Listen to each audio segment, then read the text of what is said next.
Corona देश ने झेला है, दुनिया ने झेला है और इन सब के बीच में कोरोना वैक्सीन बहुत ज्यादा इफेक्टिव नजर आई। जब देश में बहुत तेजी से वैक्सीनेशन का लक्ष्य पूरा किया गया बाकी देशों को पीछे छोड़ते हुए, लेकिन अभी सियासत हो रही है फाइजर को लेकर। फाइजर के इफेक्टिवनेस पर अब सवाल उठ रहे हैं। अब आप समझिए कि आखिर ऐसे अचानक से इसको लेकर सवाल क्यों उठने लगे। दरअसल फार्मास्यूटिकल कंपनी फाइजर के सीईओ की किरकिरी हो रही है और सोशल मीडिया पर बहुत तेजी से वीडियो वायरल भी हुआ है। सीईओ अल्बर्ट बोर्ला को सवालों का सामना जब करना पड़ा तो पत्रकारों के सवालों से बचते हुए नजर आए, सवालों का जवाब नहीं दिया।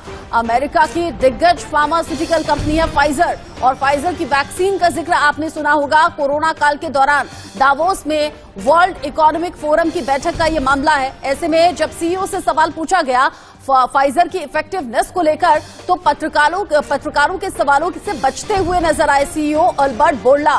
फाइजर को लेकर एक अलग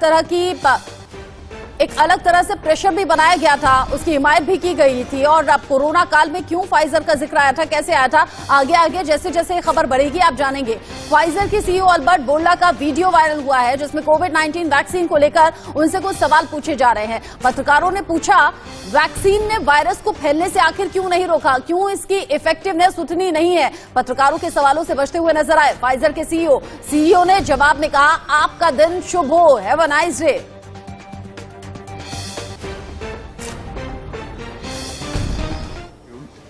When did you know that the vaccines didn't stop transmission? How long did you know that without saying it publicly? Thank you very much. I'm sorry. Answer that question. I mean, we now know that the vaccines didn't stop transmission, but why did you keep it secret? You said it was 100% effective, then 90%, then 80%, then 70%. But we now know that the vaccines do not stop transmission. Why did you keep that secret? Have a nice day. वो video आपने देखा जिसमें CEO से सवाल पूछा गया और Albert उन सवालों का सामना नहीं कर रहे थे, उनसे बचते हुए आगे बढ़ जाते हैं और कहते हैं कि आपका दिन शुभ हो। हमारे साथ इसी पर बात करने के लिए मनोहर केसरी दिल्ली से जुड़ गए हैं, मुंबई से वृशाली कदम हमारे साथ जुड़ी हुई हैं। मनोहर, कोरोना काल हम सभी ने देखा है, करीब से झेला भी है, कई अपनों को खोया भी है। उस दौरान जब वैक्सीन का जिक्र आया था और देश में बहुत तेजी से वैक्सीनेशन हुआ था, आज उसी का रिजल्ट है कि बाकी देशों में अगर कोविड केसेस बढ़ रहे हैं या फिर अब दोबारा से मार पड़ रही है कोरोना की, तो हिंदुस्तान उनके मुकाबले काफी ज्यादा सेफ है। कोविशील्ड का नाम था, बाकी और वैक्सीन का जिक्र था। फाइजर वैक्सीन का जिक्र इन दिनों फिर से क्यों हो रहा है? और अब सवाल उनको लेकर भी है जो फाइजर की वकालत कर रहे थे। देखिए, बिल्कुल पूजा, मैं अगर आप बात करूं कि जिस प्रकार से फाइजर ने दावा किया था और अब अमेरिका में जाकर के दिसंबर 2021 से अब तक 1,60,000 उस तरह के केसेस दर्ज हुए हैं जो बैड इफेक्ट है, मतलब जिनको वैक्सीन लगाई गई थी फाइजर के, उनकी बॉडी में इस तरह के दुष्प्रभाव हो रहे हैं जिसके कारण उन्हें परेशानियां बहुत ज़्यादा हो रही है। इसके अलावा एक रिपोर्ट में खुलासा हुआ है कि फाइजर की जो वैक्सीन है वो कोरोना वायरस के इन्फेक्शन को भी रोकने में कारगर साबित नहीं हुई है। उनका जो एफिकेसी रेट है वो लगातार घटता जा रहा है। तो ऐसी स्थिति में जब वर्ल्ड इकोनॉमिक फोरम दावोस में फाइजर के सीईओ अल्बर्ट से जब मीडिया ने बात की तो सीधे बचते नजर आए और मुंह छिपाते हुए नजर आए।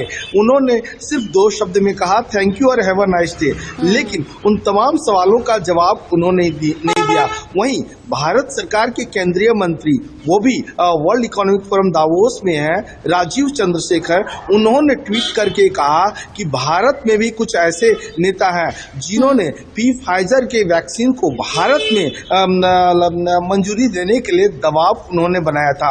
उन्होंने सीधे तौर पर निशाना साधा कांग्रेस के नेताओं को लेकर के, राहुल गांधी पर, पी चिदम्बरम पे, जयराम रमेश पे। उन्होंने कहा कि यही नेता थे जिन्होंने वकालत की थी फाइजर की वैक्सीन की, जबकि अब फाइजर पे ये साफ हो चुका है वो पूरी तरह से जो है सो वायरस के संक्रमण को रोकने में इनइफेक्टिव है, मीन्स वो संक्रमण रोकने में कारगर साबित नहीं है। तो ऐसी स्थिति में अब इस पे राजनीति हो रही है। भारत सरकार ने जिस प्रकार से दिसंबर 2021 में अगर देखें तो 100 करोड़ की वैक्सीन पार हो चुकी थी।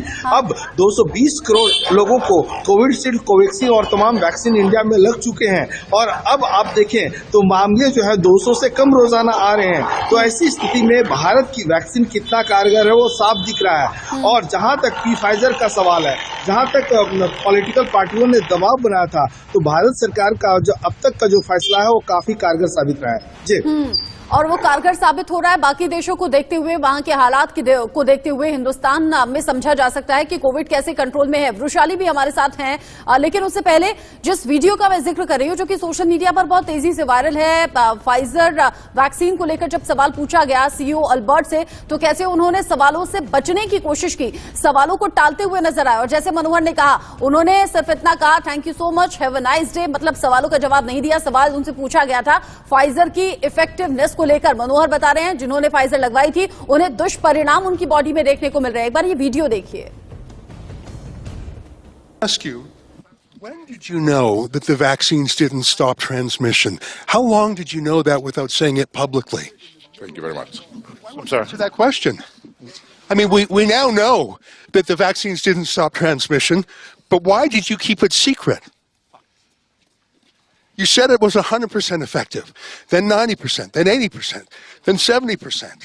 But we now know that the vaccines do not stop transmission. Why did you keep that secret? Have a nice day. से अब बच रहे हैं और इन सबके बीच में केंद्रीय मंत्री राजीव चंद्रशेखर ने कांग्रेस को आड़े हाथों ले लिया है। विदेशी टीके को लेकर कांग्रेस पर निशाना साधा है। कांग्रेस ने विदेशी टीकों को बढ़ावा दिया, ये चंद्रशेखर की तरफ से कहा गया। कह रहे हैं कोविड के दौरान विदेशी टीकों को आगे बढ़ाने का काम कर रही थी कांग्रेस। भारत सरकार को धमकाने की कोशिश की गई, प्रेशराइज करने की कोशिश की गई, फाइजर की शर्तों को मानने के लिए दबाव भी डाला गया। उस तरह की स्थितियों में राहुल, चिदम्बरम, जयराम रमेश तीनों की तिगड़ी है, ये चंद्रशेखर की तरफ से आरोप लगाए गए हैं। वृशाली हमारे साथ हैं। वृशाली, सियासत तो इस पर खूब हो रही है, कांग्रेस को आड़े हाथों भी लिया जा रहा है, लेकिन फाइजर के रिजल्ट्स पर अगर हम बात करें, आपकी कुछ लोगों से बात हो पाई क्या? देखिए, जो रिजल्ट फाइजर के आए हैं वो 100% नहीं है, ये बात तो सामने आ चुकी है। हमने देखा है कि जहां जो बाहरी देश हैं वहां पे जिस तरीके से कोरोना का सर्ज देखा गया है, कोरोना जो बढ़ता देखा गया है, उसके ऊपर फाइजर जो है वो 100% कामयाब नहीं होता दिखाई दे रहा है। उसके लूपहोल्स हैं, वो इतनी इफेक्टिव दवाई नहीं है। और यही जो सवाल था वो फाइजर के सीईओ बोरला को जब किया गया तो वो बचते नजर आए, सवाल का उन्होंने ठीक से जवाब भी नहीं दिया।